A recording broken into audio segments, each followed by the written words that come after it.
Hola, soy Fabi, profesora de Historia de la Arquitectura e Historia del Arte. Y dentro de estas clases abiertas de Historia del Arte y la Arquitectura, continuando con la antigüedad, les comparto la arquitectura del Próximo Oriente. Mesopotamia, la Mesopotamia asiática, tierra entre ríos, entre el Tigris y el Éufrates. Ahí van a habitar varios pueblos que se van a ir sucediendo uno detrás del otro con diferentes invasiones, guerras, asedios. Pero los más notorios, tal vez que podemos mencionar, son los sumerios, los acadios, los amorritas, los hititas, los asirios, después los persas. La lista es enorme, porque hay inclusive neobabilónicos, vieron neosumerios, es como que vuelven a escena. Es un ir y venir en esta tierra muy diferente a Egipto, donde dos ríos van a disputarse el asentamiento de diferentes ciudades muy importantes para la civilización. Es la cuna de la civilización occidental, esta tierra, ¿no? De cultura, de formación de nueva arquitectura, de nuevos métodos, inclusive de cultivo, más, de todo tenemos aquí en esta magnífica región histórica, ¿no? Que va a ser muy importante para la historia de la humanidad. Los límites norte, montañas de Armenia y Tauro, el sur, el Golfo Pérsico, el este, Montes Sagros, el oeste, el desierto de Siria. Mesopotamia significa entre ríos en griego, nombre acuñado por Heródoto, debido a que se emplaza entre los ríos Tigris y Éufrates, que ahora vamos a darles un vistazo. La región se ubica al suroeste del Asia Central, abarcando el actual país de Irak y parte de Siria. Estamos hablando de Oriente a secas. Cuando uno habla de Oriente en arte o en diseño, se remite al Próximo Oriente. Si tenemos que referirnos a China, Japón, India, Extremo Oriente en general, tenemos que hablar justamente de ese lejano Oriente de Extremo Oriente. La puerta es la India. ¿No? Así que para arte, Oriente es esta región, no la región de China o la región de Japón o de la India. ¿Mm? Ahí vemos un mapa geográfico con las montañas, los valles más verdes, los diferentes asentamientos. La mayoría de estas ciudades son ahora arqueológicas, son ciudades que han muerto como ciudades en sí, pero han dejado todo su legado arqueológico y es por eso que podemos obtener toda la información. No, no son ciudades vivas, como pasa, por ejemplo, con Roma, ¿no? Que se va asentando las diferentes etapas de la historia. Y nos llama mucho ir a Lagash, a Uruk, a Ur, ¿no? A Babilonia. ¿Qué ciudad? Babilonia, ¿no es así? Bueno, ahí tenemos otro mapa más para identificar lo que es la alta Mesopotamia y la baja Mesopotamia. ¿Mm? Los ríos, a la izquierda el Éufrates, a la derecha el Tigris. En cuanto a esta región de Oriente, les voy señalando con un lápiz, a ver acá rojo, ahora enseguida se lo señalo, lo que va conformando el arte oriente, inclusive en la disciplina, cuando uno lo estudia en la facultad, por ejemplo, cuando uno estudia Oriente, el arte de Oriente en la facultad, se remite al Asia Menor, que es esta zona de acá, más montañosa, ¿no? A la Mesopotamia, concretamente, que es esta región de acá, y a Siria, más allá de que el país Siria hoy existe, pero la parte de Siria, que sería esta parte más del lado del Mediterráneo. Tres partes, ¿ven? El Asia Menor, esta de acá, la Mesopotamia y la parte de Siria, que son las que conforman lo que llamamos el cercano Oriente, el Próximo Oriente u Oriente a secas. Tenemos el también llamado Medio Oriente, ¿no es así? Pero también tenemos el Asia Central, que es esta parte de acá que avanza hacia allá hasta llegar a la India, la puerta grande es la India, a través del valle del río Indo, aparece el extremo oriente, ¿m? O el Asia más extrema. A eso se remite la clasificación. Bueno, conozcamos acá los ríos. Las deudas de nuestra civilización con el río Éufrates, que discurre entre Turquía, Irak y Siria, dividía imperios. Las caballerías pesadas de los ejércitos romano y persa se enfrentaban a orillas de este Éufrates. Tenemos una deuda importantísima desde el punto de vista cultural con esta provisión del líquido vital, que es el agua. Sin el agua no hubiera podido desarrollarse ninguna civilización. Hoy en día es totalmente imprescindible, ¿no? Así tenemos acá la visión del Éufrates. Van a ver qué drama está sufriendo este río actualmente, ¿no? Porque el Éufrates, como todo lo que pasa con el cambio climático actualmente, se está secando, es increíble. ahogado por las políticas acuíferas de los vecinos de Irak, Turquía y Siria, por una sequía de 2 años y por años de mal uso por parte de Irak y sus campesinos, el río es significativamente más pequeño de lo que era tan solo unos pocos años atrás. Ni hablar de los milenios hacia atrás donde vamos a ir hoy. Algunos oficiales se preocupan porque pronto puede llegar a ser, algunas autoridades se preocupan porque puede llegar a ser la mitad de lo que es ahora. La desaparición del Éufrates, un río que ha sido tan crucial para el nacimiento de la civilización, que el Apocalipsis lo profetiza esto, ¿no? En este desencadenamiento sería un signo del fin de los tiempos. Ha diezmado sembradíos que se encuentran a lo largo de sus orillas, ha empobrecido a los pescadores, ha reducido a los pueblos ribereños a medida que los granjeros han partido hacia las ciudades en busca de trabajo. El drama actual, ¿no?, que estamos padeciendo en el planeta Tierra, nuestro único y maravilloso hogar. Es increíble, ¿no?, que el Éufrates con su historial, encima les cuento, eran ríos no amables, como lo es el Nilo, que junio y octubre, como habíamos comentado cuando vimos Egipto, son ríos muy poderosos que causan inundaciones, de ahí el tema del diluvio universal, que si bien geológicamente está comprobado como un diluvio que se registra en la historia natural del planeta, en esta región, estos ríos eran muy violentos en su crecida, por eso la arquitectura se va a condicionar a esto.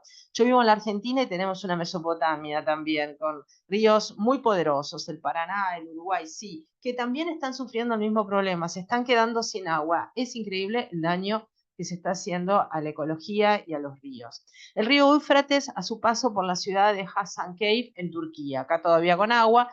En esencia, mirar hacia el Éufrates es mirar hacia Oriente, intentar superar el eurocentrismo que encuentra en la tradición clásica de Grecia y Roma el origen único de la civilización occidental. Según los postulados del historiador de Princeton, Peter Brown, que escribió el monumental El mundo de la antigüedad tardía, de Marco Aurelio a Mahoma, de editorial Taurus, en el año 71, nos comenta este tema, ¿no?, que hay una cuestión de superioridad eurocéntrica, grecolatina, y no es así, es decir, hay civilizaciones anteriores que por supuesto estamos viendo acá en estas clases, ya hemos visto Egipto.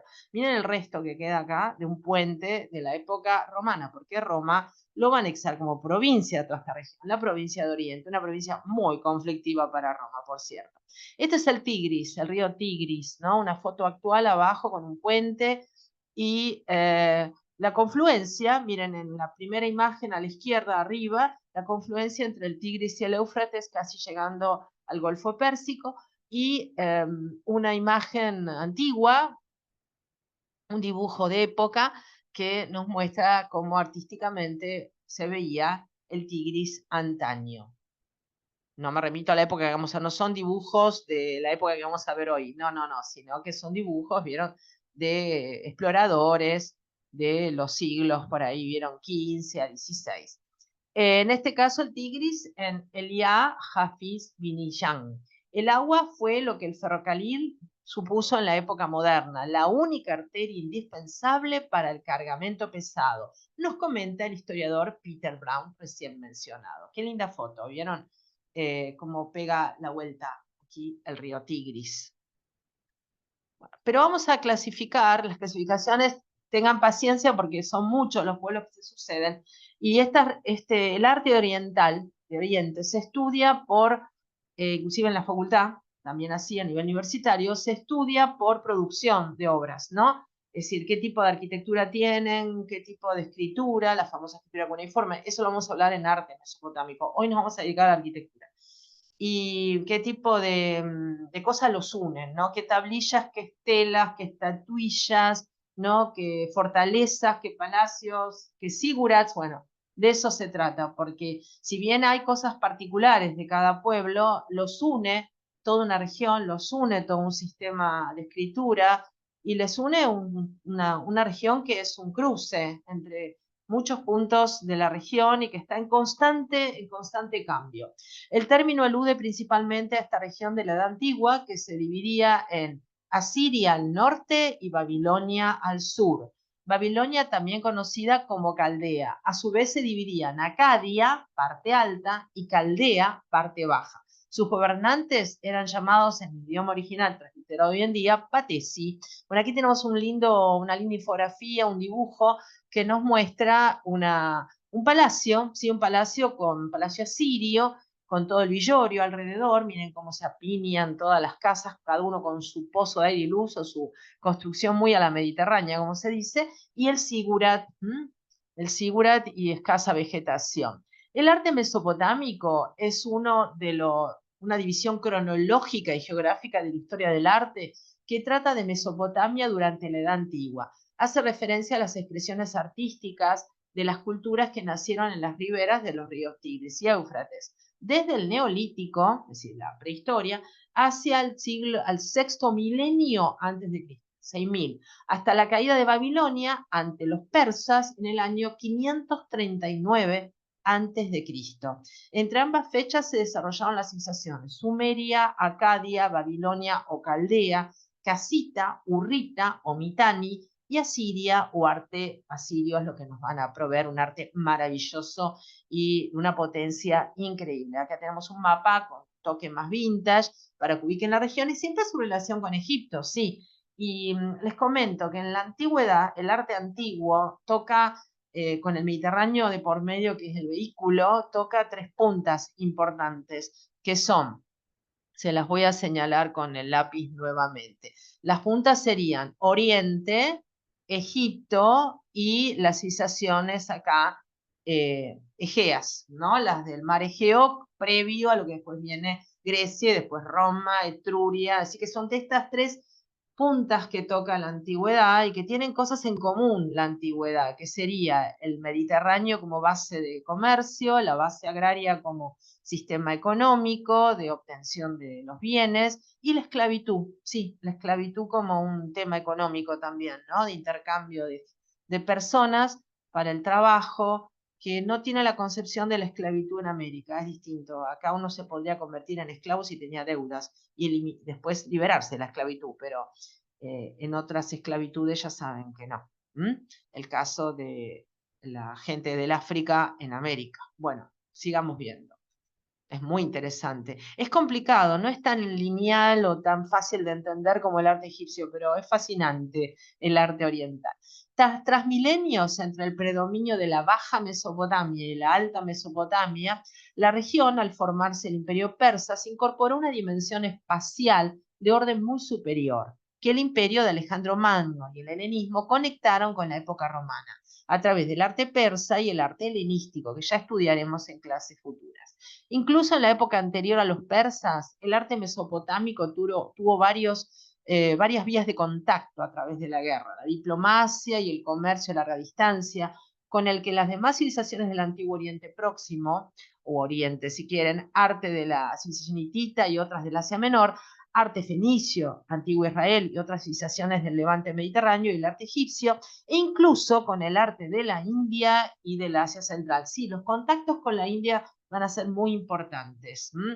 Eh, las clases de India, en el caso de la arquitectura de la India, ya las tienen disponibles en el canal, ¿bien? Ya las he subido por razones de diagramación, ya está. Así que si quieren darle una mirada después, van a ver que yo menciono ahí también el contacto de Alejandro Magno, por ejemplo, con la India. Ahí tenemos una magnífica visión, después lo vamos a analizar esto, simplemente ilustra el texto de los arqueros de Darío. Persa, Darío, célebre rey persa. Acá tienen otro gráfico con otra cronología, con etapas, años, reyes, ciudades. Sumeria, 3500 a 3000 a.C. Ciudades, Ur y Uruk. Acadia, 2300 a 2100 a.C. Reyes, notorios, Sargón. Las ciudades, Akkad. Neosumeria, 2100 al 2000 a.C. Una ciudad célebre, Lagash. El Imperio Babilónico del 2000 al 1500 con el célebre rey Hammurabi, el del Código de Hammurabi, que lo estudiaremos en la clase de arte. Ahora estamos con arquitectura. Ciudad notoria, Babilonia. Imperio Asirio, 1250 al 600 a.C. Por ejemplo, podemos mencionar a Salmanasar y Arsurbanipal. Y ciudades, Asur y Nínive. Periodo neo-babilónico, ve que aparece el neo, ya apareció neo-sumeria, neo-babilónico, 615 a 539 a.C., reyes Nabucodonosor, ciudad célebre Babilonia. Imperio persa, 539 al 330 a.C. Vamos a mencionar a Ciro y a Darío. Las ciudades Persépolis y Susa, y tienen unos magníficos palacios que vamos a visitar. Entonces, entre Sumeria, Acadia, Neo-Sumeria, el imperio babilónico, el imperio asirio, el periodo neobabilónico, el imperio persa, se va desarrollando, con otros pueblos también que intervienen, toda esta historia de civilización que se va desarrollando en esta región. La sociedad era clasista y esclavista, estaba dominada por una élite de guerreros, aristocracia guerrera, sobre una clase trabajadora conformada por campesinos y artesanos. Asimismo, la clase dirigente se dedicaba al sacerdocio, utilizando la religión como mecanismo de control ideológico, justificando su poder por la voluntad de los dioses. Sí, lo mismo pasaba en Egipto. ¿Se acuerdan lo que le pasó a Kenatón cuando quiso rebelarse? Bueno, duró poco el faraón hereje, ¿no? Bueno, ahí está la pirámide que habla del rey o lugar, la punta, nobleza, guerrera, casta sacerdotal, el pueblo, artesanos, campesinos y comerciantes, y por último, los esclavos. Mesopotamia, esta tierra entre ríos donde enseguida visualizamos la imagen de estos templos magníficos, también observatorios astronómicos, eran los Sigura.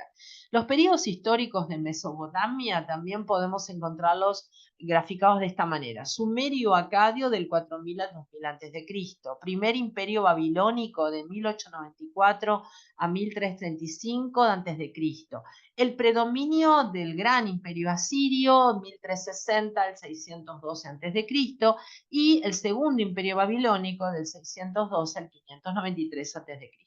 En síntesis, podríamos decir que hay varios imperios, está el babilónico, el asirio, el persa, después viene Alejandro Magno, y por último pasa Roma por allí y en el 31 a.C. se lo anexa como provincia, el gran imperio romano, que también cae en su territorio, Egipto, habíamos mencionado que se había convertido en la provincia del Fayum, y después iremos viendo lo que pasa en el resto del territorio continente europeo.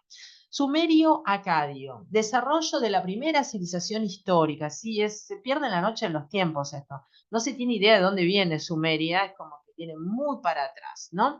Inventaron el calendario, miren qué inventos, la rueda y la escritura, que es fundamental para poder desarrollar la historia. La escritura es la cuneiforme, fue inventada en Sumer, en la ciudad de Uruk, hacia el año 3500 a.C., poco después. Después la vamos a conocer, esta escritura en la clase de arte. Hacia el año 2400 a.C., los acadios, mencionamos al rey Sargón, una población de lengua semita, invadieron la llanura y dominaron a los sumerios, pero asimilaron su rica cultura. ¿Cuáles son las aportaciones de Mesopotamia a la humanidad? Invención de la bóveda, el arco y las rampas. En esta clase es importante hablar de ello. Escritura cuneiforme, que es la primera escritura que se registra. El horóscopo y los signos del zodíaco. Dividieron la semana en 7 días. Conocimientos matemáticos como la multiplicación y la división. Sistema sexagesimal, circunferencia de 360 grados, la hora en 60 minutos y el minuto en 60 segundos. Bien, inventaron todo prácticamente. Y con respecto a la escritura, habla de primera escritura, se remite una escritura que sea, vieron, cada carácter tiene un sonido, vieron, no como la egipcia que era una cuestión, vieron, ideográfica ya con imágenes. Bueno, después hablaremos de eso en la clase de arte. Nos vamos a dedicar a la arquitectura, a lo que queda. Es una arquitectura hecha con materiales diferentes a los materiales que vimos en Egipto. Aquí lo que tenemos es más barro, ¿no? Entonces hacemos más ladrillos, no tanta piedra. La piedra está más en el norte, en el Asia Menor, donde ahí en el Imperio Persa vamos a ver que hay más adintelamiento. Si no tenemos piedra, se adintela menos árboles en esta zona, menos todavía. Así que se vuelcan forzosamente a crear un nuevo sistema maravilloso que es la bóveda. Ahí se ve una imagen de los ladrillos, parece una imagen que uno evoca los ladrillos como los cuenta el Antiguo Testamento, ¿no? Cómo se hacían con paja y barro. Sí, es el ladrillo secado al sol, ¿no? El adobe. Y ahí se ve la secuencia de cómo se va armando una bóveda. 2 paredes, se va rellenando el interior del recinto a desarrollar, y después sobre esa arcatura que queda se van colocando la bóveda. La bóveda es un sistema de techo curvo que dispara mucho mejor las fuerzas que el dintel, pero el precio a pagar en aquellos tiempos es que hay que hacer gruesos muros para poder soportar el tremendo peso que dispara la bóveda, porque el dintel lo dispara, pero más puntualmente y más seguido. Acá la bóveda va cargando mucha fuerza acumulada. Estoy hablando de que este sistema de bóvedas tradicional se practica hasta la invención de la arquitectura en hierro y después la de hormigón armado recién en el siglo XIX. Por eso los palacios, desde un palacio asirio que vamos a ver hoy, como hasta el Palacio de Versalles, que pertenece a otra época y a Europa, necesitan gruesos muros, ¿bien? Material, adobe y ladrillo para toda la arquitectura que vamos a ir viendo. El adobe es ladrillo cocido al sol, el ladrillo cocido en horno de ladrillos. Edificios sobre terrazas para evitar inundaciones, sí, porque los ríos en aquellos tiempos no tenían el problema que tienen ahora, eran muy caudalosos. Elemento sustentante, el muro. Elemento sostenido, adintelamiento y abovedamiento. Arco de medio punto, el curvo, ¿no? Y bóveda de cañón, que es la bóveda que es una sucesión de arcos de medio punto. Elementos decorativos, azulejos, relieves, que ya estamos viendo a la derecha y que vamos a estudiar extensivamente ahora, después cuando visitemos Babilonia. Arqueología de adobe y de ladrillo. Desenterrar en el desierto este tipo de arquitectura es complicado porque se confunde con el terreno. Entonces, la arqueología que interviene en Oriente es diferente a la arqueología que interviene en su metodología a Egipto, que lo que separamos es de la arena. Y acá estamos separando del mismo material del que están hechos los materiales de construcción. Es complicado. Cuando vean la palabra Tel, indica asentamiento arqueológico. Ya lo mencionamos cuando les mencioné a Tel el Amarna en Egipto, ¿no? Es una palabra árabe. Se traduce como montones informes de adobe, ¿no? Esa es un poco la definición de Tel. Entonces decimos, ven, Tel el Harir y Tel el Amarna, le damos como un prefijo al lugar asentamiento arqueológico. Una linda infografía para que vean un zigurat. Un zigurat es una torre escalonada, dirán, ay, parecida a la pirámide de Saqqara o parecida a un templo maya. Sí, son pirámides escalonadas, pero es diferente el uso, diferente el ataque, es decir, como subo con unas rampas que se bifurcan, en cambio las pirámides por ahí mayas atacan por 4 costados, la pirámide de Saqqara no tenía rampas, era un contenedor funerario. Esto es un templo astronómico, astrológico, si quieren. No es tumba esto. Y fíjense cómo los muros están inclinados en talud y que tienen agujeritos, sí tienen troneras, porque cuando subía el agua de los ríos, era brutal la inundación y se cargaban hasta varios metros de altura, haciendo que los muros chuparan el agua, ¿no? Absorbieran el agua y después la tenían que expulsar. Por eso se dice que el ladrillo cocido iba en la base y el adobe iba arriba. ¿Por qué harían dos ladrillos diferentes? Porque es más rápido hacer adobe. El ladrillo cocido exige el horno, hacer un horno de ladrillos. Entonces dejaban las bases más sólidas, ¿no? Por eso se conservan, ahora van a ver, en los asentamientos arqueológicos se conservan más las bases que las partes de arriba, obviamente pasados los miles de años. Y en esta linda infografía donde aparece vegetación, se supone, bueno, que después vamos a ir hablando de los jardines colgantes de Babilonia, que la vegetación era muy preciada en un lugar así, ¿no? El Sigurat fue una edificación monumental ligado al templo y dedicado a una divinidad. Se utilizaba también como observatorio astronómico. Estaban compuestos por una serie de pisos, cada cual de menores planta y altura, pintados en distintos colores, según cuestiones también de visualización de los planetas. Unas escalinatas permitían la ascensión hasta los pequeños templetes que los coronaban, se convirtieron en los edificios más representativos de Mesopotamia, de modo que el Sigurat de Marduk en Babilonia, en sumerio se denominaba Eter Menanki, que significa casa del cielo y de la tierra, ha sido identificado como la bíblica Torre de Babel. Sí, la Torre de Babel de la Biblia, que hablaba de la confusión de las lenguas, es una metáfora de lo que era esta región, donde era un cruce de diferentes culturas y gente que iba y venía hablando diferentes lenguas. Así que es como una metáfora lo que dice la Biblia. Muy interesante eso. Con respecto a los planetas que les mencioné recién, se remiten a los dioses, que después los van a tomar los griegos y los romanos. Uno habla de Marte y habla del dios de la guerra, y Marte en el cielo se veía como un punto fijo rojo, por eso se lo asocia con la sangre, ¿no? La Torre de Babel, miren, es una pintura de Peter Bruegel el Viejo, actualmente localizada en el Museo de Historia del Arte de Viena, en Austria. Se trata de un óleo sobre madera de roble con unas dimensiones de 114 centímetros de altura y 154 de ancho. Fue ejecutado en el Renacimiento, en 1563, en nuestra era. Entonces, ¿qué tiene que ver con lo que estamos hablando? Bueno, la Torre de Babel se le interpretaba como un elemento circular y no como lo que era el zigurat. Que el zigurat es como que decimos, sí, es la Torre de Babel bíblica, por lo menos es la metáfora de la Torre de Babel en el Antiguo Testamento. ¿Sí? Y Bruegel, artista maravilloso del Renacimiento, la interpreta como un edificio cónico, ¿no? Hermosa la pintura. No pertenece a la antigüedad, pertenece al Renacimiento. ¿Y por qué Bruegel la representa así? Posiblemente, ahora vamos a ver un detalle, fíjense acá está la gente construyendo, es un anacronismo total, ¿eh? Se supone que Bruegel interpreta la construcción de la Torre de Babel en su tiempo, en el tiempo del Renacimiento, por eso están todos vestidos como en su época, en el siglo XVI. Y desde ahí ven que se llama anacronismo histórico eso en la historia del arte. Es muy normal que se represente según la época. Tampoco tenía mucha idea de cómo fue la antigüedad, ¿no? Pero seguramente, ¿ven? Se inspiró en la gran mezquita de Samarra. Es una mezquita del siglo IX situada en Samarra, Irak. Fue encargada en el año 848. Se completó en el año 851 durante el gobierno del califa Abbasí al-Mutawakil, quien reinó en Samarra desde el año 847 hasta el 861. Se ubica dentro de los 15.058 hectáreas de la ciudad arqueológica de Samarra, inscrita en la lista de Patrimonio de la Humanidad en Peligro por la UNESCO en el año 2007. Claro, se parece muchísimo a lo que grafica Bruegel, Peter Bruegel el Viejo.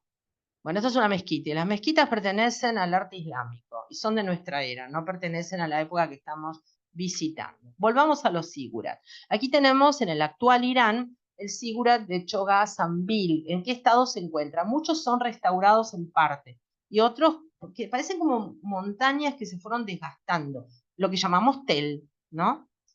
Les cuento también que desde el punto de vista ecológico cambió mucho la región, no era tan desértica en aquellos tiempos antiguos. Aquí se ve una infografía antigua para que vean un poco como diferente a lo que nos imaginamos una pirámide maya. De paso les comento, en este canal ya tienen el arte precolombino para ir viendo, ¿no? Por si quieren comparar. Y fíjense cómo se va inclinando la ascensión con las diferentes plataformas. Los observatorios astronómicos eran visuales, por supuesto, no había telescopio, pero era tan diáfano el cielo en aquellos tiempos que no había contaminación vehicular, smog y todas esas cosas que padecemos hoy en día, que las estrellas, el brazo de la Vía Láctea, parecía que se lo podía tocar en una noche limpia, sin luna, bien oscuro el cielo, se veía el cielo magnífico. Miren qué hermoso esta representación infográfica de cómo sería la ubicación de un zigurat. Había zigurat principales en las ciudades, pero había siempre dentro de los recintos del palacio, ¿no?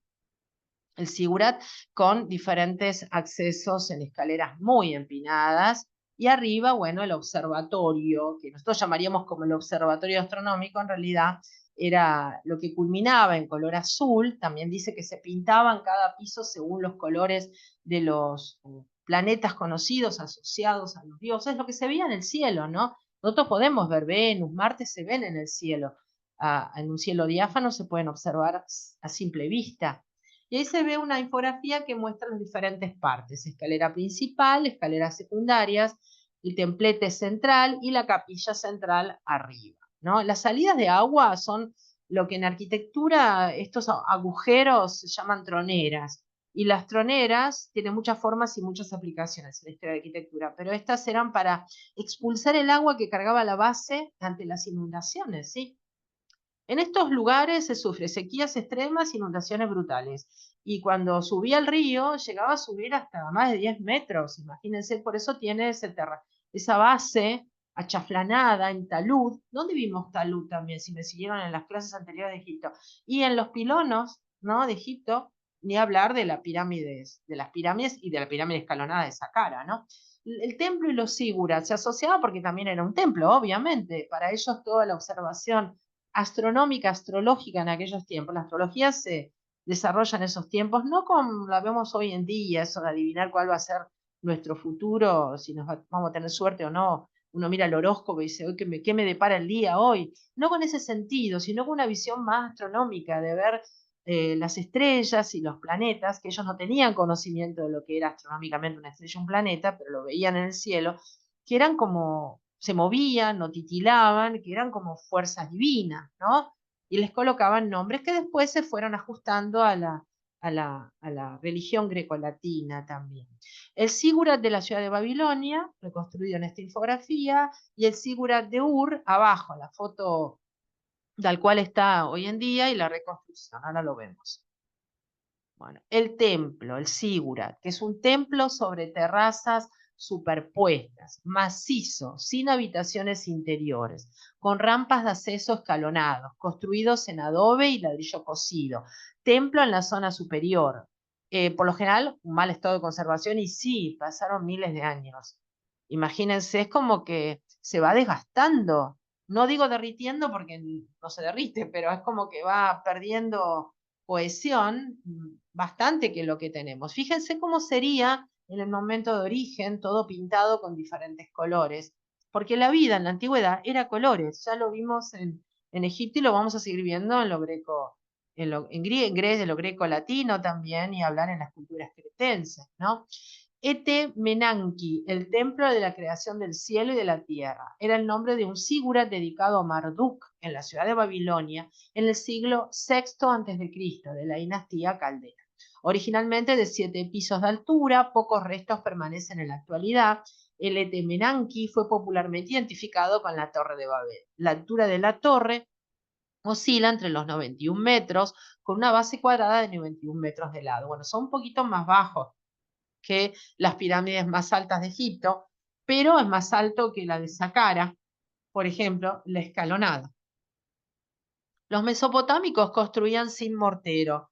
Mortero significa mezcla en construcción. Y cuando, podía decirle cemento para que me entiendan, igual de todos modos existe la argamasa ante la avenida de cemento. El cemento viene a partir del siglo XIX. La argamasa es cal, arena y agua. Es como un ligante, ¿vieron?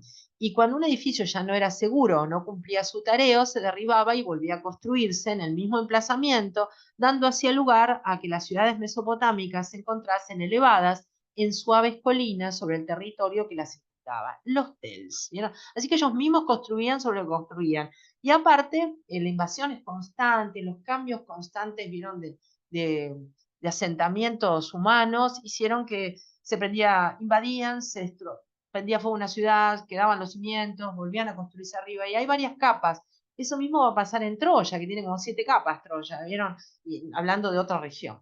Utilizaron muy poco la piedra y la madera, ya que solo podían obtenerse de los países limítrofes. El suelo es arcilloso, fangoso, y esto lo lleva a utilizar el barro como material constructivo. Primero lo emplearon en bloques o adobes de barro con mezcla de paja y colocados humedecidos de modo que secaba la pared entera. Luego lo secaron al sol, adobe por adobe. Inventaron después los ladrillos de arcilla pura colocados al horno y posteriormente, para preservarlos mejor de la humedad, los sometieron al procedimiento de esmaltado y vidriado. Los ladrillos en los muros eran unidos con cal o asfalto y para la cubierta sustituyeron el sistema de entelado egipcio por la bóveda, formado de arcos de medio punto contiguos. Sí, porque la bóveda me permite mayor apertura interior. ¿Se acuerdan lo que pasaba en los templos egipcios? Era una columna seguida de otra columna, entonces es muy difícil lograr una sala libre, que es lo que querían, por ejemplo, los asirios. El Sigurat era una edificación monumental ligado al templo y dedicado a una divinidad. Se utilizaba también como observatorio astronómico. Estaban compuestos por una serie de pisos, a cada cual de menor planta y altura, y pintado de distintos colores. Unas escalinatas permitían la ascensión hasta los pequeños templetes que los coronaban. Miren un asentamiento arqueológico actual.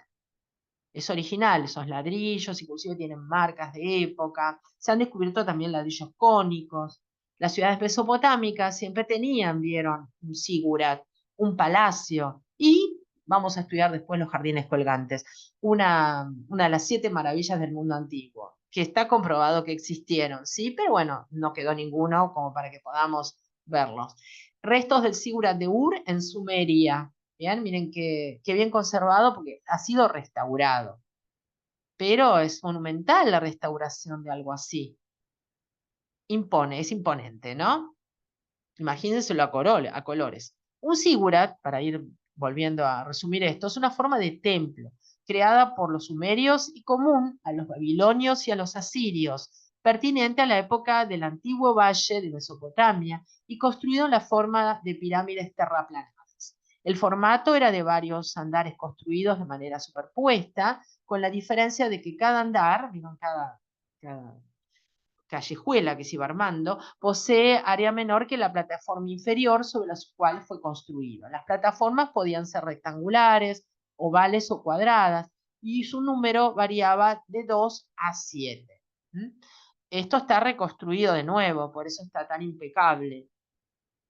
Tiene refuerzos, contrafuertes, lesenas. Eso lo vimos también en los pilonos egipcios. El centro del zigurat estaba hecho de ladrillos quemados, mucho más resistentes, los que van al horno, mientras que el exterior del edificio mostraba adornos de ladrillos cocidos al sol, el adobe, más fácil de ser producidos, aunque menos resistentes.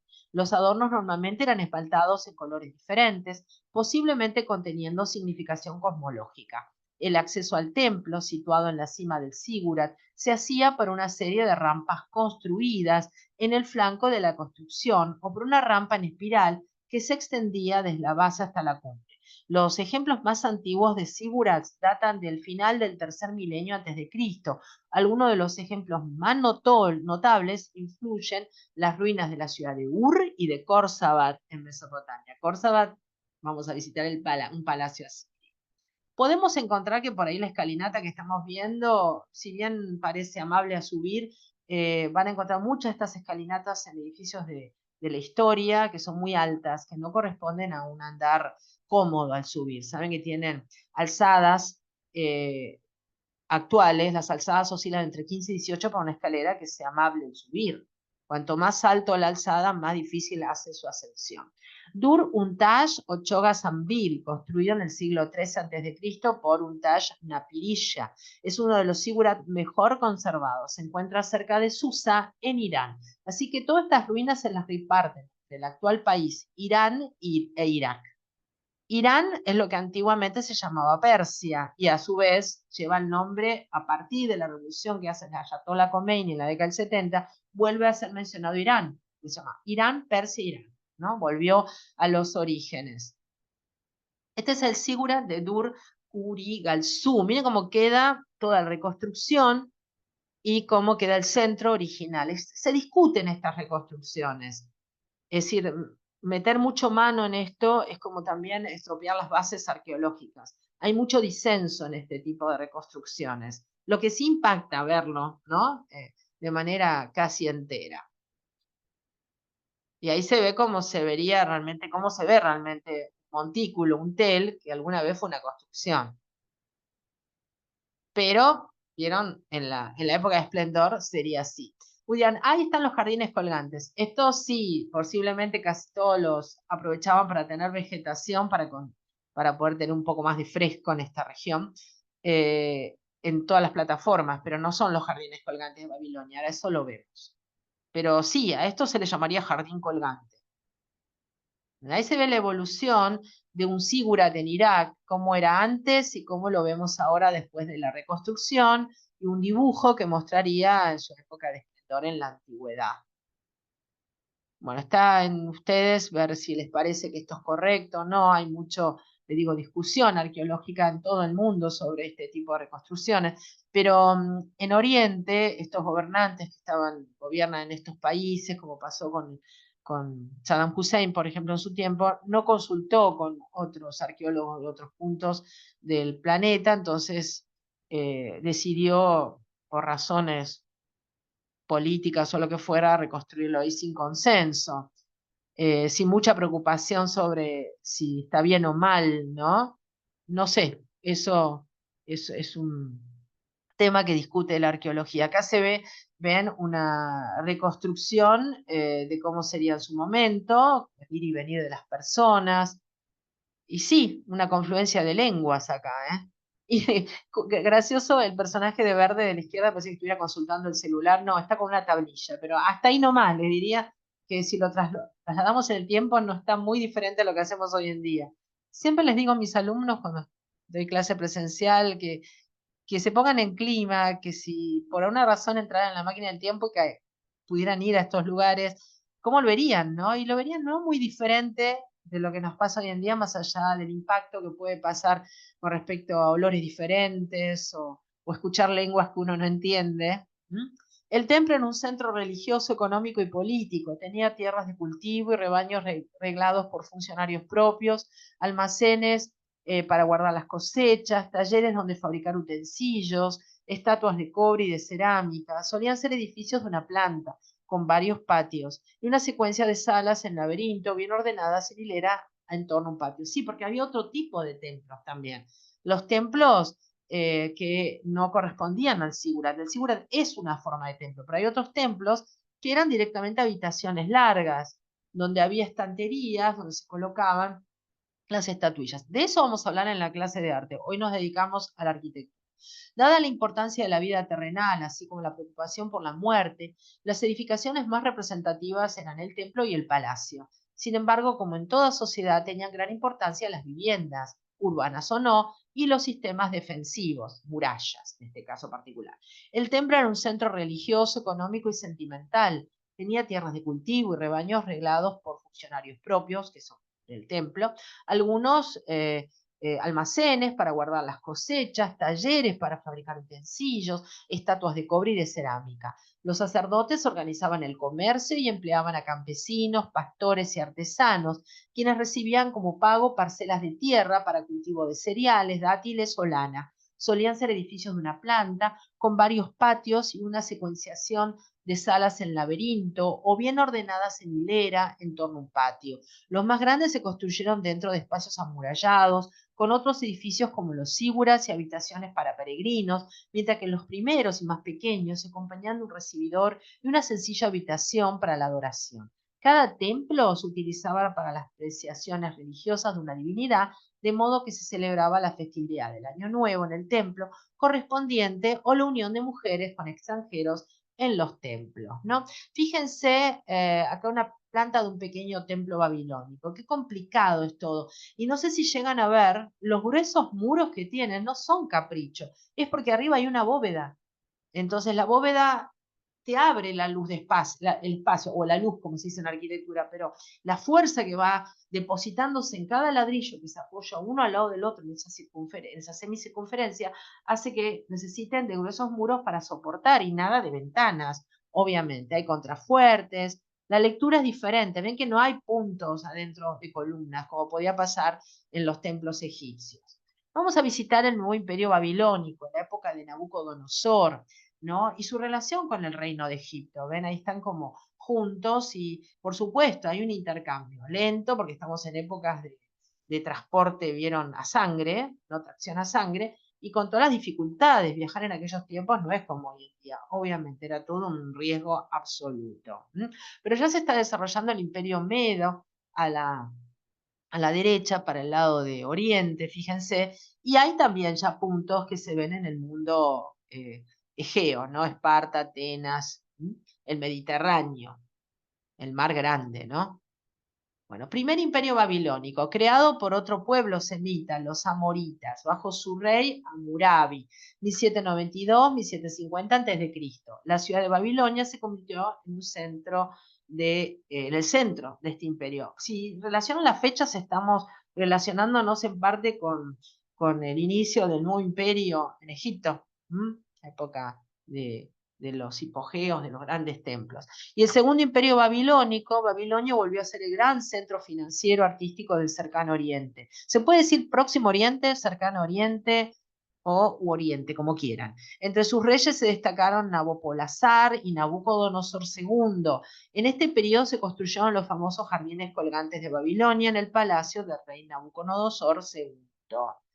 Bueno, la Babilonia de aquellos tiempos, calculen año 570 a.C., estaba amurallada, estaba muy apiñada y concentrada todas las viviendas, estaban los zigurat fuera del palacio y dentro del palacio, inclusive vieron canalizar los ríos, de ahí poco el tema de la desertización. No lo trabajaron también al río como lo hicieron los egipcios, que lo supieron manejar mucho mejor al Nilo. Esto sumado a todos los desastres ecológicos de hoy en día, imagínense, estos pobres ríos ya no son lo que eran antaño. La arquitectura de Mesopotamia comprende a todas aquellas construcciones desarrolladas en la cuenca de los ríos Tigris y Éufrates, desde el sexto milenio antes de Cristo hasta la caída de Babilonia. Acá tenemos otra vez uno de estos magníficos representaciones que vienen desde la época academicista del siglo XIX. Ciudades principales, bueno, a tener en cuenta Nínive, Babilonia, Nippur, Ur, Mari. Sí, esas después las vamos a mencionar más, no tanto por la arquitectura, sino por las pinturas que ha quedado. Nínive, desde el 1800 a.C. hasta el 400 a.C. y sus restos. Está ubicada cercana al actual Mosul, en Irak. Se encuentra en la orilla oriental del Tigris, a lo largo del cual se extiende más de 50 kilómetros, con una anchura media de 20 kilómetros o más, desde el río hasta las colinas del este. Situada en la confluencia de los ríos Tigris y Jos, Nínive era un importante punto de paso de las rutas comerciales que cruzaban el Tigris. Ocupaba una posición central en las rutas entre el Mediterráneo y el Índico, uniendo así Oriente y Occidente. Sí, las rutas caravaneras eran importantísimas aquí. Ur está localizada cerca de Eridú y en la desembocadura del río Éufrates en el Golfo Pérsico. Hoy en día en ruinas, no es una ciudad habitada. Se encuentran a 24 kilómetros al sureste de Nasiriyah, en Irak.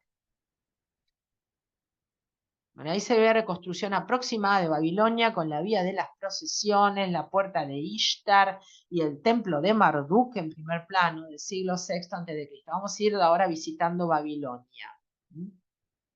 Muy compacta la ciudad, ¿vieron? Y todas las edificaciones tenían el pozo de aire y luz, lo mismo que los palacios, para obtener esa típica construcción mediterránea que todavía pervive. Actualmente así visualizamos lo que es Babilonia, para acercarnos a una ciudad de la región tan importante, tan mítica. Babilonia le llamaban la meretriz de Oriente, porque ahí eran todos los placeres prohibidos, se daban en Babilonia.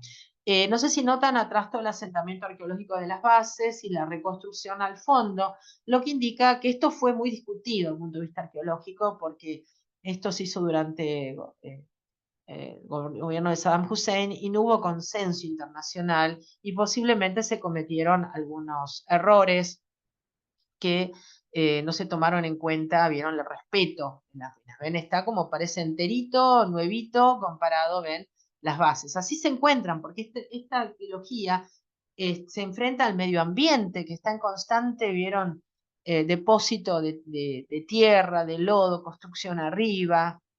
Cada vez que vean como allá al fondo se ve una suerte de colina, eso es un tel. ¿Vieron? Alguna vez hubo ahí algún tipo de templo o asentamiento construido. Babilonia, vamos a entrar por la vía procesional, por la puerta de Ishtar, una diosa que es como Venus, y una recreación infográfica.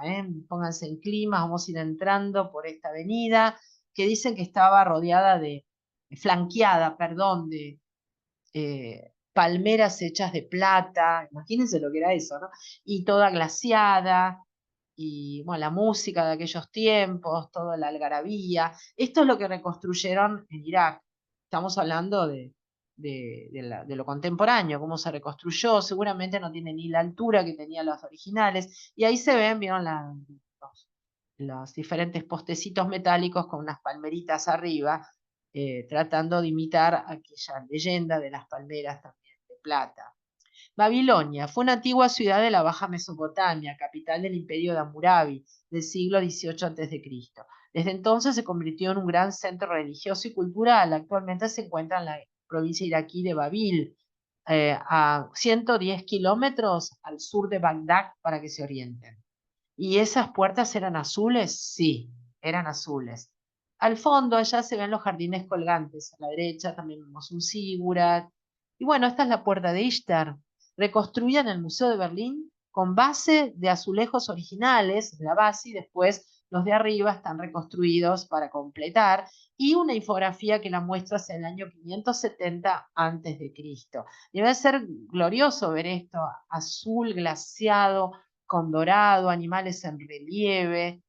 La puerta reconstruida en el lugar in situ no desmerece la que se hizo en el museo, que está más relacionado con lo real, ¿no?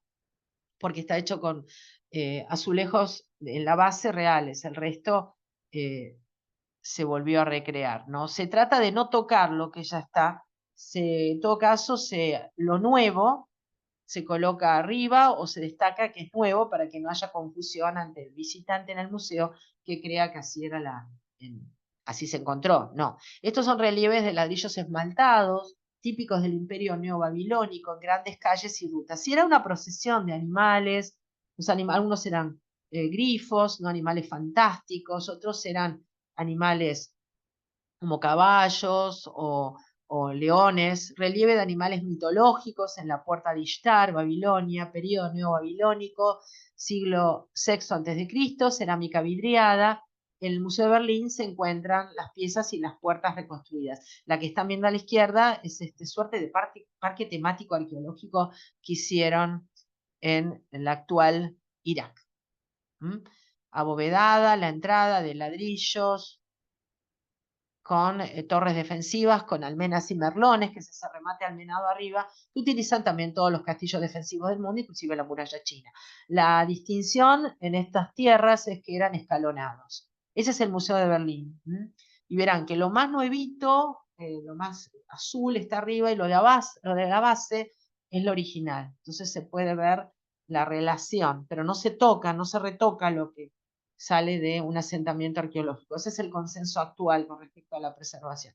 Es impactante, según el relato de visitantes, impacta muchísimo ver esto dentro de un museo, ¿no?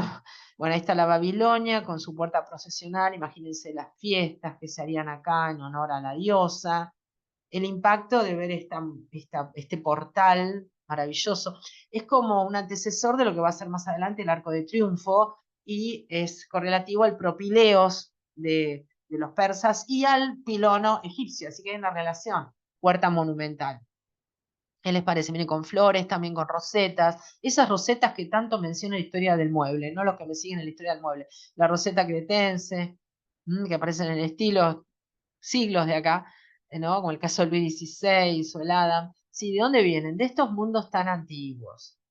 Qué linda combinación de colores, realmente impactante. Bueno, ahí se ve y pueden observar muy detalladamente lo que es la base, con los azulejos glaciados craquelados, que son preciosos, como estar así, siglos enterrados en esa arcilla del terreno, y arriba cómo los reconstruyen para que el visitante, no solo para completar toda la postura de esa puerta escenográfica, sino también para que comparen. Y aparte, qué magistral trabajo de alfarería y de cerámica que te dan relieve el león. Y como siempre, los animales mucho más naturales que las personas, ¿no?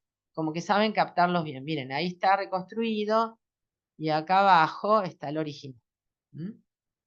Y cada azulejo, cada ladrillo azulejado tiene volumen. Aquí tenemos otro. Aclaro que los extremos verdes son parte del montaje de la fotografía, no son lo que en la realidad. Un azul turquesa precioso. Y ahí se ve la vía procesional en el Museo de Berlín, de lo que se pudo reconstruir.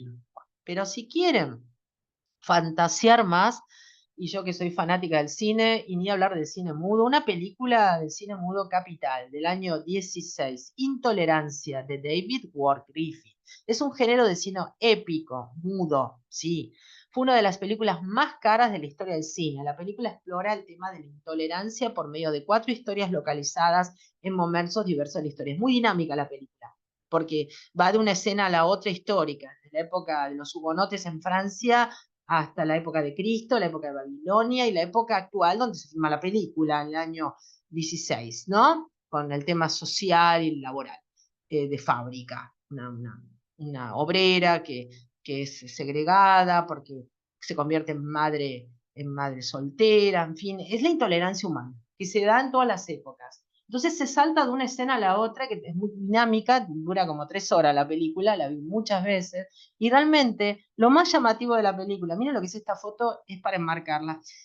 Griffith, David Ward Griffith, el cineasta, eh, hizo diseñar un escenario real de casi 1 kilómetro de largo, que se mantuvo en Hollywood hasta, miren, hasta la década del 30, donde se decidió prenderlo fuego para filmar la escena clave de la famosa película Lo que el viento se llevó.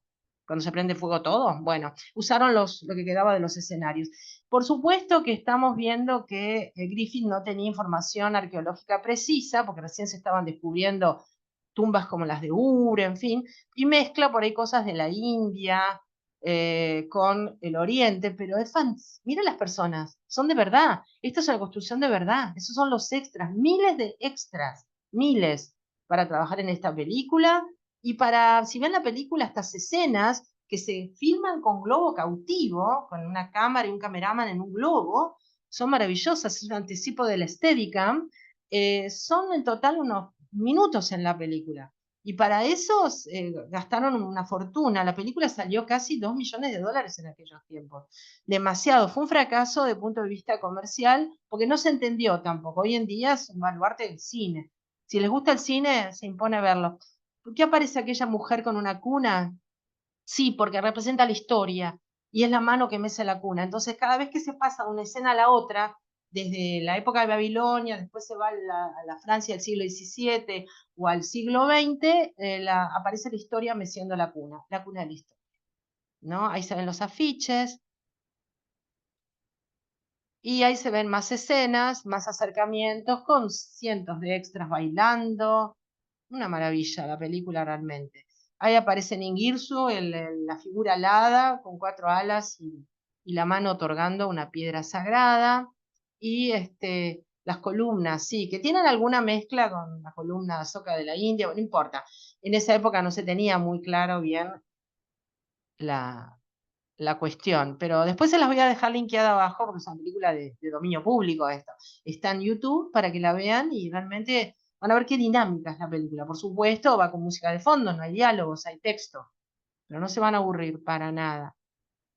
Y realmente vale la pena ver esto, ¿eh? Vale la pena ver los escenarios. Bueno, acá dice la más magnífica producción de todos los tiempos. Es 67.000 actores en escena, dice. Un impresionante espectáculo. Sí, obviamente. Y ahí se ven los 4 temas, ¿ven? Que se trata. Se trata de la antigüedad, la parte de arriba y abajo.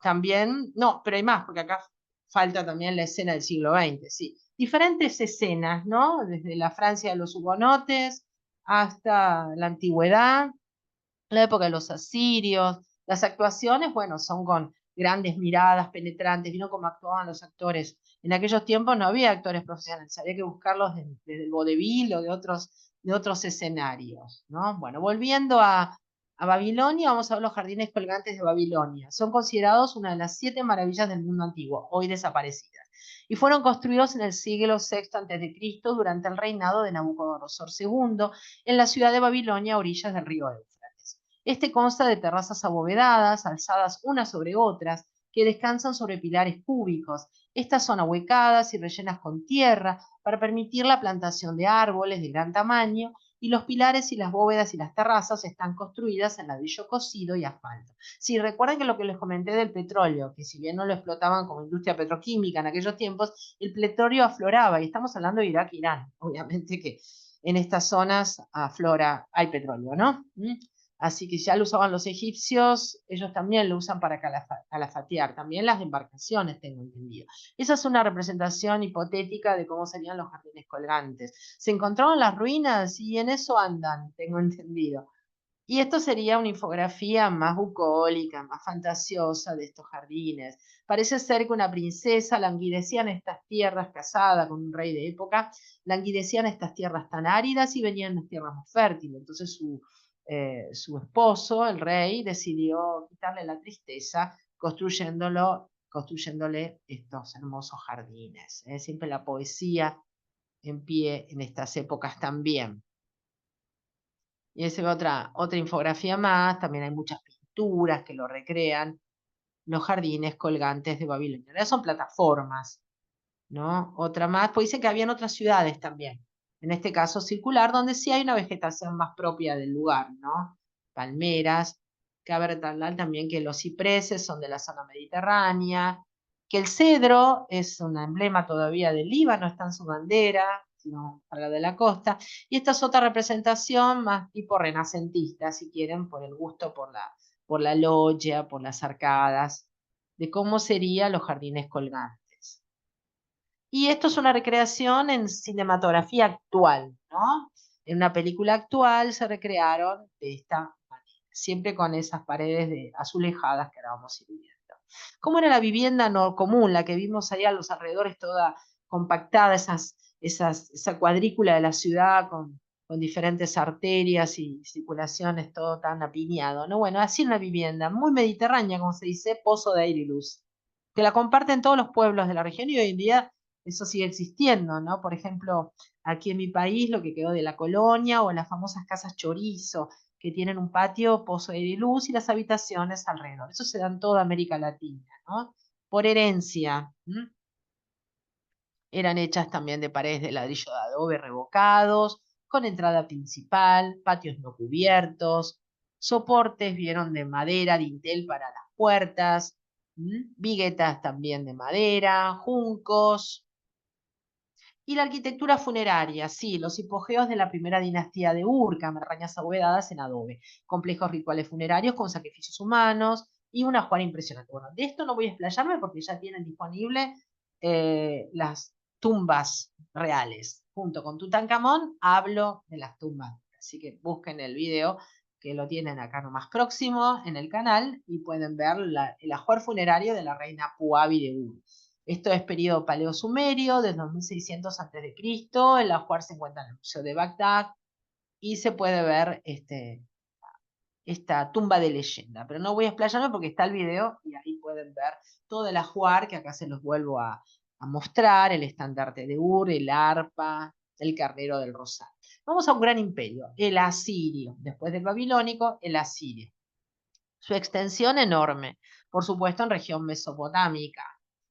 Tienen dos etapas, 824 y 671 antes de Cristo, y el predominio asirio se dio porque eran belicosos habitantes del norte del Tigris, que se impusieron en Mesopotamia y más tarde en todo el cercano oriente. Entre sus monarcas guerreros sobresalieron Sargón II y Arzubanipal, este último emperador de Egipto también. Su vasto imperio incluía Siria, Palestina y parte de Anatolia y Egipto. Esa es una escena, no de época, pero como la representaríamos hoy en día, de cómo eran estos personajes, que si no se dedicaban a la guerra, se dedicaban a cazar pobres leones en sus recintos privados, porque todavía estaba el león del desierto, el león del Asia, y no el del África, y bueno, organizaban cacerías en sus propios cotos de caza. Y es ahí donde se va a desarrollar un arte animalístico maravilloso, ahora van a ver. Bueno, las ciudades estaban rodeadas de murallas de ladrillos con puertas fortificadas, las casas eran estrechas y irregulares, techos planos, amontonadas y hechos de adobe. Sí, las casas no solían tener bóvedas, sí, los palacios.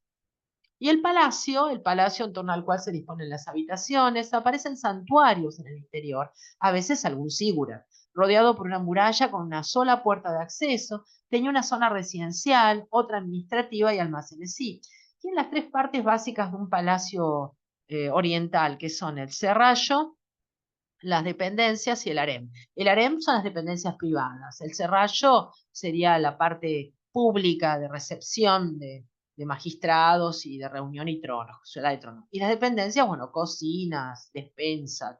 Esa misma distribución se da en todos los palacios mediterráneos. Y ahí ven una infografía del Palacio de Córdoba, ¿no? Górzaba, donde se ven varios pozos de aire y luz, patios, un Sigura tienen también, un gran patio de gran tamaño, ¿sí?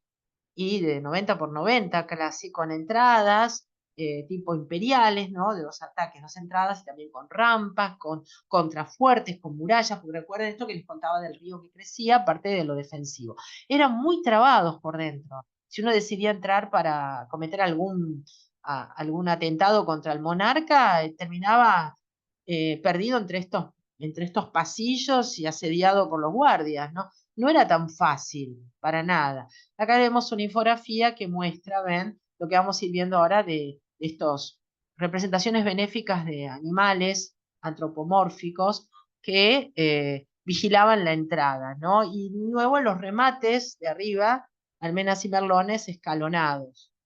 Esto sería una reconstrucción en algún sitio arqueológico. Muralla de Nínive, la gran capital asiria, estaba rodeada por una muralla de 12 kilómetros con 15 puertas de acceso o de entrada. Sí, complicada la situación para quien quisiera invadir esto. La tenían muy clara los asirios, por eso duraron también tanto tiempo. Y hice una reconstrucción en el Museo del Louvre.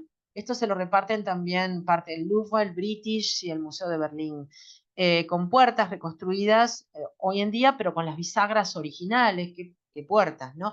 Y dos toros androcéfalos, con cabeza humana, toros con alas también, que primero lo tienen los asirios, después lo van a heredar los persas, y que son como espíritus benéficos que flanquean la puerta. También se los denomina así rápidamente quirubis, ¿no? Son buenos, son benéficos, pueden estar puestos así en esta posición o de perfil, con un tocado como usaban los asirios, ¿ven? Ahí se ve una persona para que vean la proporción actual en el museo. ¿Estaban a colores? Sí, a colores. Son toros androcéfalos, con alas aquilinas, con más o menor movimiento en los miembros y con mucho destaque de musculatura. Los persas le van a sumar por ahí una quinta pata, dándole más movimiento virtual, si quieren. Hay otra persona de origen musulmán actual visitando el sitio para que vean ahí con la proporción también. Hay más grandes, más chicos. La atención al detalle en el cuerpo del animal, increíble, mira. Muy hierático, ya saben lo que es hieratismo, si vieron los otros videos, y significa otras clases, ausencia de bien a la mirada. Muy hierático, pero mucho detalle, vieron en la musculatura, en las plumas, en los tocados. Parece que eran muy afectos al adorno, ¿no? Y unos tienen patas, vieron, como cascos de animal tipo toro, y otros tienen garras, si fuera león. Bueno, ahí se pone una infografía también, donde se ve cómo vestirían los asirios. Bueno, y Ciudad de Nínive, durante el primer milenio antes de Cristo, este es un dibujo de Austin Henry Layard, dibujo conocido, donde se ve cómo será la ciudad con estos. A veces no era el río directamente que entraba a la ciudad, sino canales del río, de los ríos estos de la Mesopotamia, el Tigris y el Éufrates. Muy bucólico todo se presenta aquí. Y aquí vemos parte de un relieve, de una pintura, perdón, a veces hay relieves también, de Asiria, que después vamos a estudiar en parte vamos a verlo ahora en los palacios, pero después en el arte vamos a indagar más sobre la representación pictórica. Como siempre vieron sin perspectiva, pero no la bidimensionalidad que usaban los egipcios, sino todos de perfil, aunque algunos pueden presentar el torso de frente. ¿Hierático? Sí, todos hieráticos. También temas de guerra, muestran el poder real, sí, es muy violento esto, porque muestran cómo empalaban a los prisioneros, es dramático esto. El montón de cadáveres que se estaban en una batalla, los grandes carruajes, que no quedó ninguno, pero quien gusta de estudiar toda la parte, vieron, de transporte, este es un libro abierto, mira, en piedra, que hay ruedas enormes para poder transportar en terreno fangoso, y ven, el empalamiento, que es uno de los peores torturas que lo practicaron muchos pueblos, inclusive en África también. Un castigo increíble. Bueno, impresionante, muy cruel. Bueno, relieves del Salón del Trono del Palacio de Arzubanipal II. Arzubanipal ante el árbol de la vida. Si les interesa el tema del árbol de la vida, yo este tema lo trato en una conferencia que di del árbol de la vida. Lo encuentran en la lista de Historia del Arte y de conferencias, si quieren ver la relación de cómo se representan los árboles en esta época y su relación con lo que llamamos el árbol de la vida. También cazando leones y en un banquete. Para la historia del mueble es fundamental esto porque no quedó ni un solo mueble de la época siria, ni ninguna época mesopotámica, y con esto podemos saber que eran muebles muy torneados. Así que inclusive en los libros como el Feduki, un libro muy vasto de historia del mueble, no tienen más que mostrar esto, no les queda otro. También tenemos las tumbas, ¿no?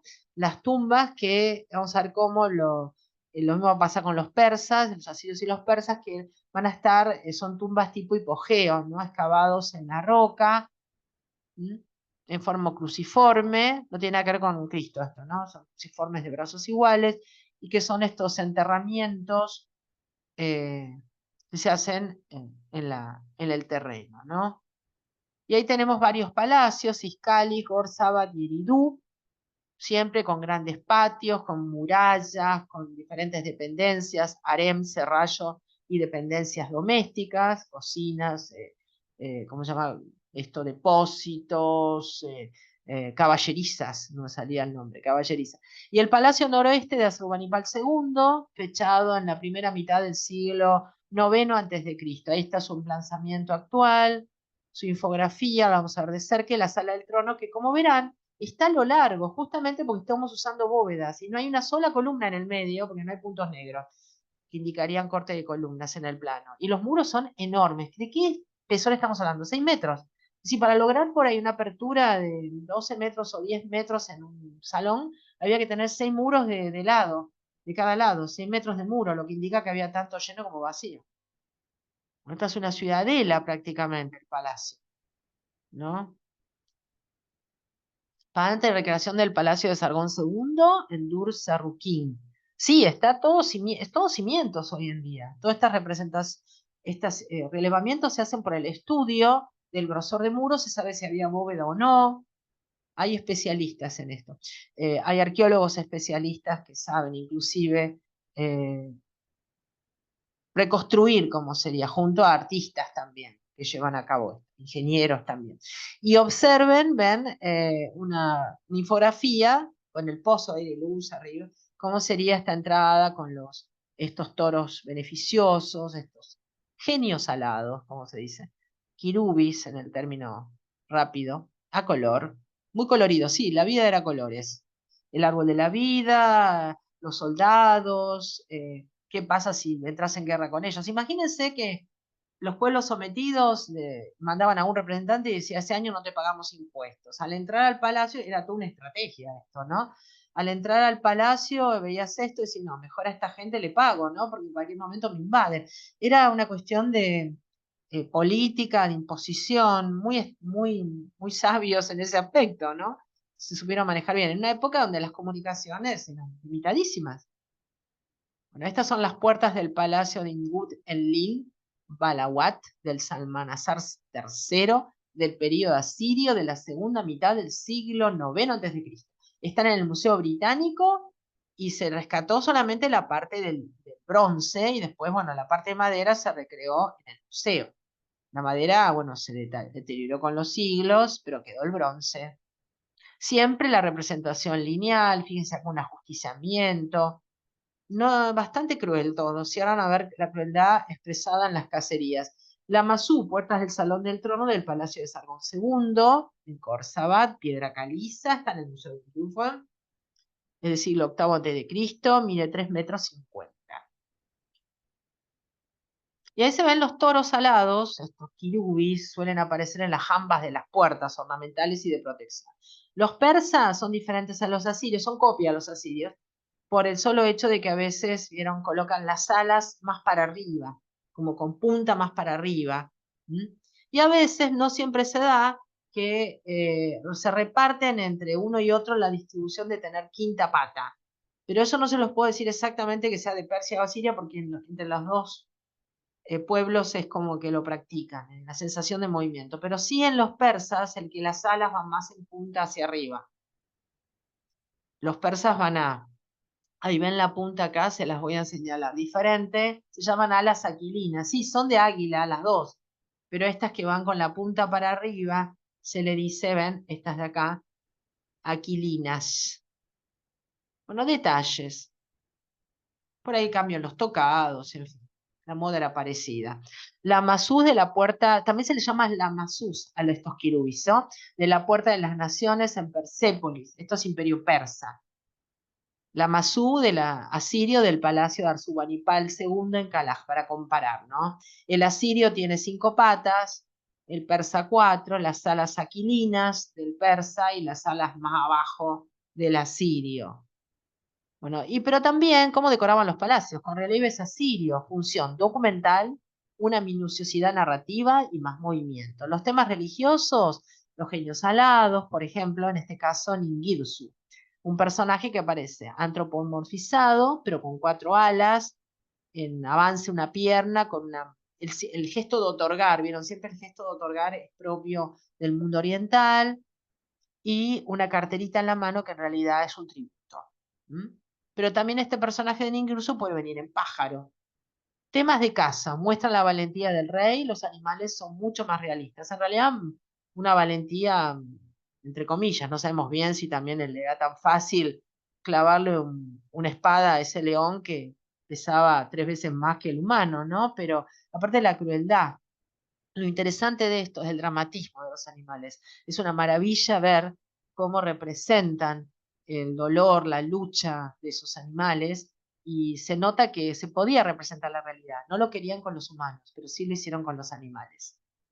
Los caballos más pequeños, ya les expliqué eso en Egipto también, la cuestión de que los caballos y ganados fueron creciendo en tamaño por cruzas a lo largo de los siglos. Y el león, bueno, este león ya no existe más, era el león del desierto. La leona herida realmente es conmovedora, ahora vamos a verla en detalle. Y también porteadores, así sirvientes que van cargando, llevando, vieron muebles, y interesante para estudiar la historia del mueble a través de estos relieves, porque vuelvo a reiterar que no queda nada en el mundo real, en muebles reales no quedan. Queda esto, mucho torneado, sí, mucho balaustre. Fíjense los atuendos que llevaban las personas. Y ahí estamos viendo cómo a este león le clavan una espada en el cuello y encima lo asaetan con dos lanzas. De todos modos, los leones y las leonas y los animales luchaban y se enfrentaban, pero muy cruel todo. Interesantísimo todos los grafismos, en los gestos de los animales. Y lo más impresionante es que el artista, este escultor, lo hizo de memoria esto. No estaba ahí en la escena, vieron, sacando fotos para después llevarlas al taller. No, la hizo de memoria. No había lápices, no había papel para tomar nota. ¿Cómo recreó con tanta fidelidad, con tanto sentimiento, el dolor y la lucha de estos animales? Esta es la leona herida. No es muy grande de tamaño en cuanto al relieve. Está en el Museo Británico. Y la pobre leona fue asaetada, ya inmovilizada y paralizada en los cuartos traseros. Aún así sigue rugiendo a sus cazadores. La sangre le brota. Realmente de un dramatismo conmovedor, realmente la representación animalística en Asiria no tiene parangón en la historia del arte humano. Miren, ¿qué les parece? Realmente es para meditar y para sentirse más que con conmoción frente a esto, ¿no?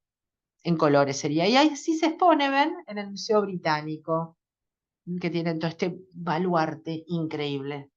Eran registros de no más de 70 centímetros de altura. Los que son de Buenos Aires pueden ir al Museo de Calcos, La Cárcova, en la zona de Puerto Madero, y ahí tienen una recreación exacta de esto, especialmente de la leonería.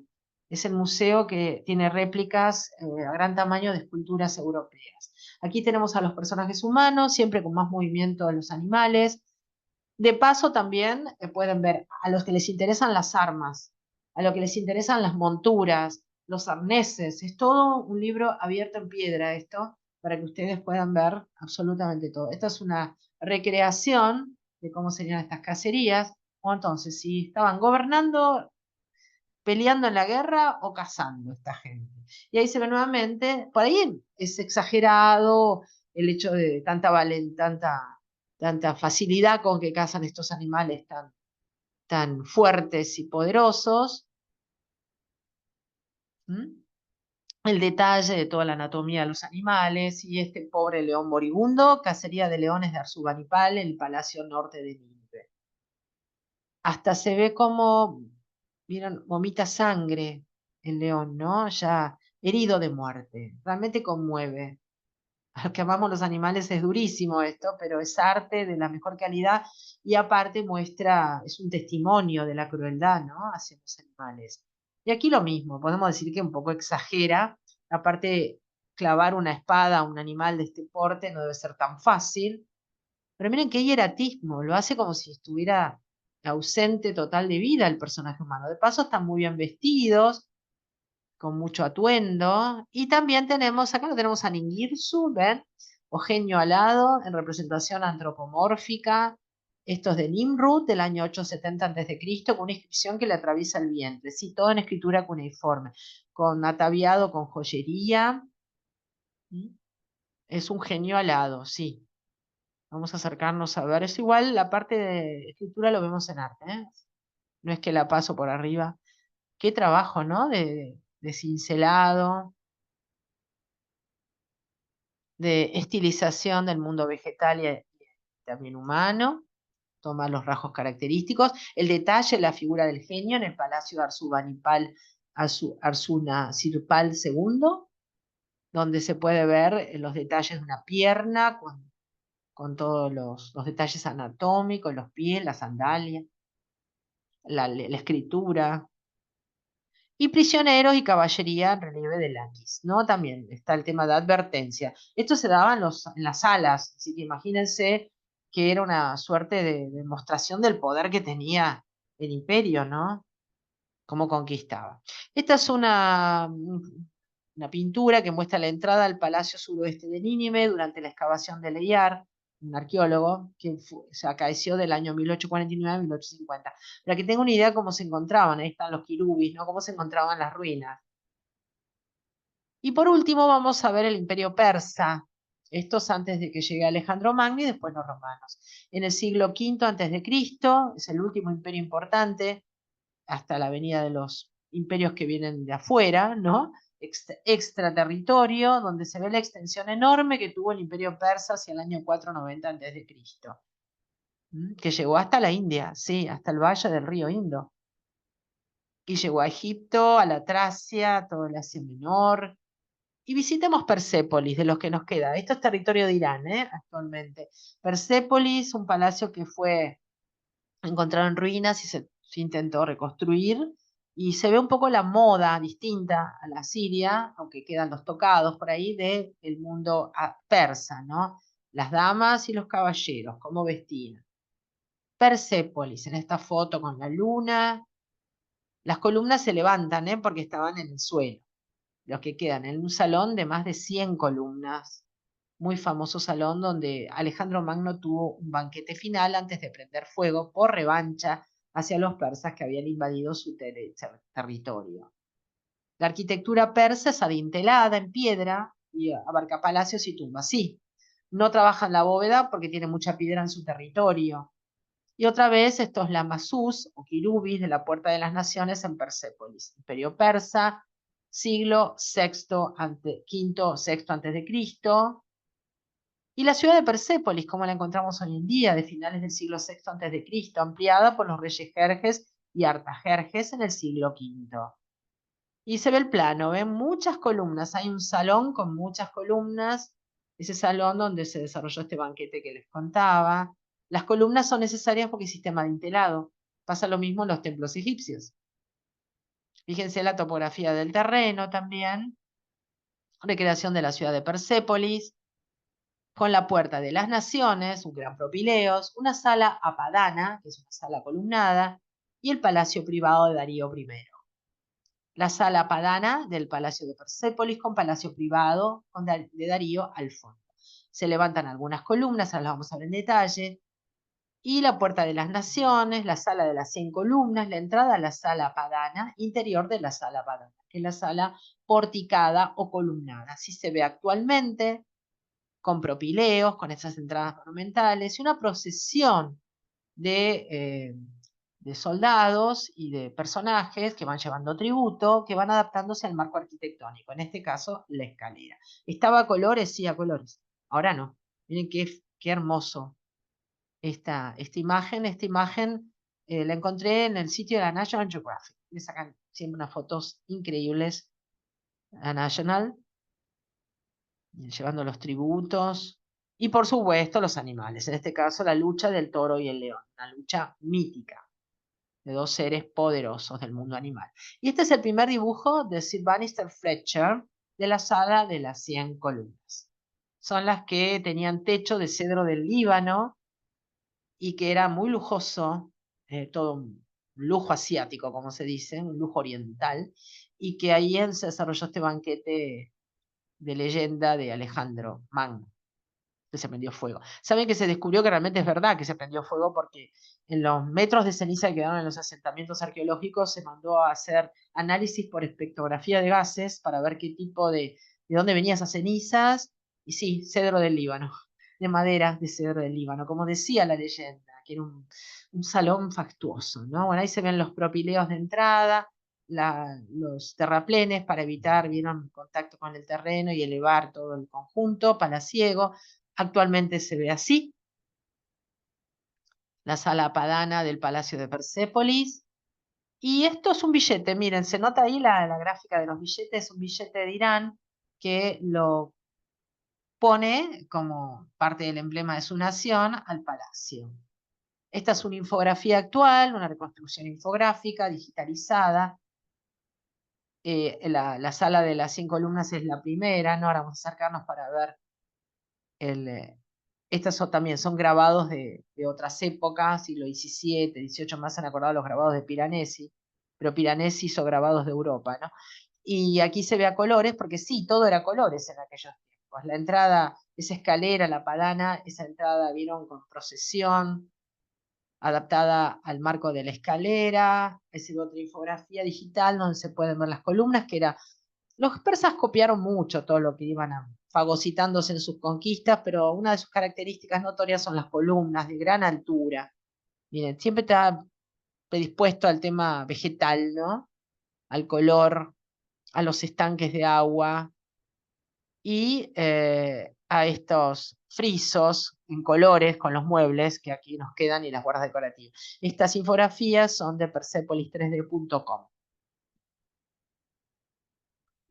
Y relieves del Palacio de Darío, perdón, primero, en Persépolis, todos ataviados para la guerra. Y ahí vamos a visitar un poco, ver las columnas, porque la columna que ven ahí está en el Louvre, ¿eh? El capitel de la columna más el ábaco de la columna. Así se ven emplazadas en el lugar, la padana, la entrada, esa escalera de doble entrada, los propileos, las entradas monumentales. Otra foto de la National para que vean hermosas fotos.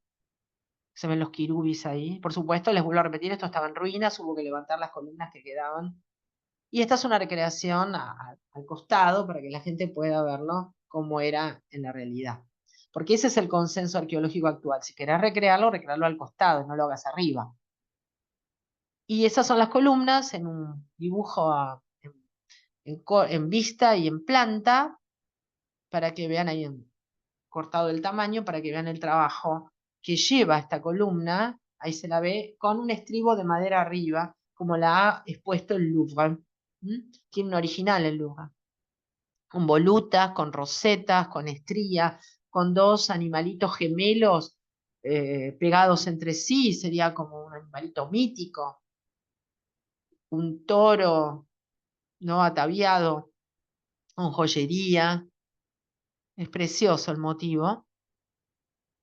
Y ahí se la ve con los estribos, para que vean el tamaño. Miren las personas que están al fondo en lo que es esto. Llegaban a los 10 metros de altura, más 20 metros, perdón, dije mal, 20 metros de altura llegaban. Y esto está en mi ciudad, en Buenos Aires. En la década del 70, Irán, en un acuerdo, donó a la Argentina una réplica. Y hay una plazoleta, Irán se llama, en la zona de los bosques de Palermo, en la ciudad de Buenos Aires, donde aparece la columna y han ambientado con unos palmares, hay unas palmeras, ahí se ve el panorama de la ciudad. Allá arriba puse el asentamiento original y abajo se vuelve a recrear en parte zapadana con azulejos vidriados. Bueno, nos faltó ver esto, ¿qué pasaba dentro del palacio? Si los asirios pintaban relieves, que vimos recién, los leones, los cacerías, la procesión de soldados, aquí se usa azulejos glaseados, como en Babilonia, exactamente. Todas estas técnicas de cerámica vienen de Oriente, sí. No es casual que después España tenga esas hermosas mayólicas por influencia mora, ¿no? Y tenemos acá los arqueros de Darío. Este relieve en parte lo tiene. Hay uno en Berlín, pero el más espectacular, el trozo más espectacular, el pedazo más espectacular lo tiene el Louvre. Y son guerreros persas ataviados con sus uniformes y sus carcas de flechas, sus arcos, sus aros, sus sandalias. Acerquémonos, miren, qué maravilla de trabajo de cerámica.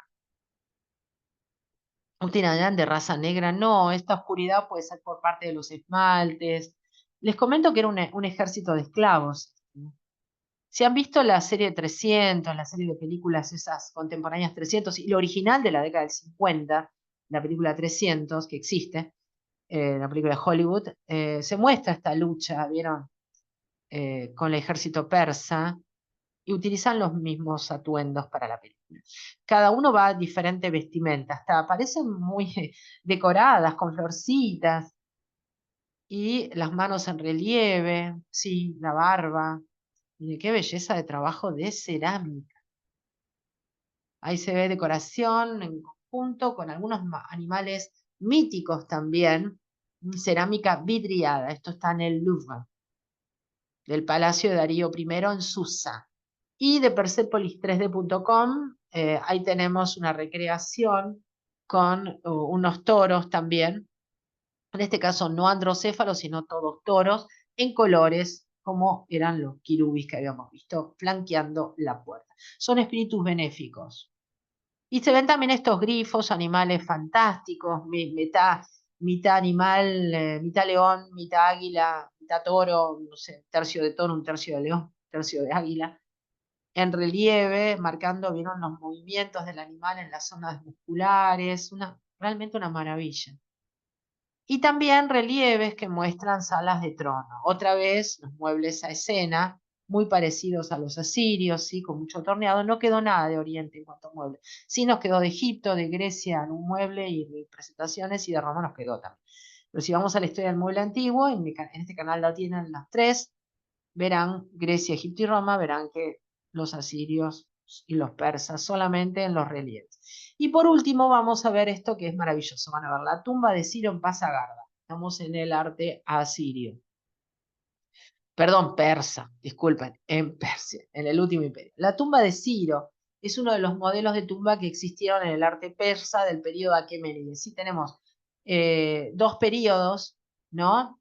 Y uno de ellos es el aqueménida, que es de esta época más antigua, ¿no? El otro es el sasánida, pero pertenece ya a épocas posteriores. Se trata de una construcción en forma de edículo o de pequeño edificio con frontón y cubierta o techo a dos aguas, relacionado con el arte griego de Asia Menor. Por eso tenemos el techo a dos aguas. Esta sería una representación infográfica también de Persepolis3D.com que lo mostraría cómo sería en el momento de época, pero la tumba data del año 528 a.C., siendo la estructura con aislamiento, escuchen esto, con aislamiento sísmico más antiguo que se conoce. La tumba de Ciro es uno de los modelos de tumbas que existieron en el arte persa del período aqueménido. Se encuentra ubicada en el valle de Pasagarda, en Irán, edificada con bloques de piedra sobre un basamento escalonado. Carece de ornamentación, dominando la sencillez en el diseño. Los persas no se caracterizaron por tener una arquitectura funeraria como fue el caso de otras culturas como la egipcia. Su altura es de 11 metros. El interior una sala rectangular de 3,17 de longitud, 2,10 de anchura y 2,10 de altura. A esta sala conducía una puerta dintelada de 1,40 de altura, 0,78 de anchura, y el acceso a la tumba, inicialmente por dicha puerta, daba una modesta cámara funeraria que se encontraba al fondo de un estrecho pasadizo. Su arquitectura parece ser de inspiración frigia o lidia. Toda la construcción está hecha con losas de arenisca cuidadosamente ajustadas con grampas. Según los autores antiguos, los soldados de Alejandro Magno penetraron en la tumba y descubrieron al cuerpo embalsamado de Ciro, con ricas vestiduras, extendido en un lecho cubierto de tapices preciosos, rodeado de vasijas de oro y otras piezas valiosas. Ahí tenemos un poco la planta y los cortes. La tumba está construida sobre grandes bloques cuadrados de piedra, encima de los cuales se disponían otros rectangulares. Finalmente, la cámara con techo y una cámara tan pequeña según las mediciones de los arqueólogos, 1,39 de alto por 78 centímetros de ancho, que hasta para un hombre de baja estatura resultaba complicado acceder al interior. El cuerpo de Ciro reposaba dentro de un sarcófago de oro rodeado de ricas telas babilónicas, joyas y cimitarras. Junto al sarcófago había una mesa dispuesta para comer con su vajilla y cubertería. Y ahí tenemos otra visión, si quieren, como hacía Piranesi, pero no es de Piranesi, a la usanza antigua, un grabado antiguo. Lo interesante de la tumba, aparte de su antigüedad, simbolismo e importancia histórica, es que se trata, escuchen esto, de la primera estructura conocida en incorporar aislamiento sísmico, lo que la ha protegido de terremotos a lo largo de todos estos siglos. Construida tras la muerte de Ciro en el año 529 a.C., su diseño es una mezcla de estilos que se pueden rastrear en los zigurat mesopotámicos y en las tumbas de Urartu, junto con influencias babilónicas, asirias, egipcias. Sí, un edificio antisísmico. En realidad, según los geólogos y arqueólogos, todo Pasagarda estaba construido utilizando elementos sísmicos, de manera muy similar al método que se emplea hoy en día en centrales nucleares y otros edificios en zonas de riesgo. Los edificios tenían una base sólida de piedra, cimentada usando una mezcla de estuco de cal, ceniza o arena. Sobre ella se disponía otra capa de grandes piedras pulidas, unidas mediante grapas metálicas, lo que permitía a la estructura vibrar y deslizarse en caso de terremoto. Parece que este sistema podía resistir temblores de intensidad 7 en la actual escala de Richter. Es mucho. Lo que desapareció de los restos arqueológicos es toda la columnata. Se encuentra así. Una prueba de ello puede ser que la tumba se mantiene en pie después de 2500 años, mientras que las columnas que la rodean y la estructura que soportaban ha desaparecido casi por completo. Bueno, espero que se hayan maravillado con este dato como me pasó a mí en su momento cuando lo descubrí. Y hasta acá llegamos. Vamos a ver después el arte mesopotámico, dedicarnos a escritura, a las tablillas, a las estelas, a las estatuillas, a la decoración también, y con esto completamos la parte arquitectónica. Muchas gracias, los veo en la próxima clase de historia de arquitectura y del arte en el mundo antiguo. Muchas gracias.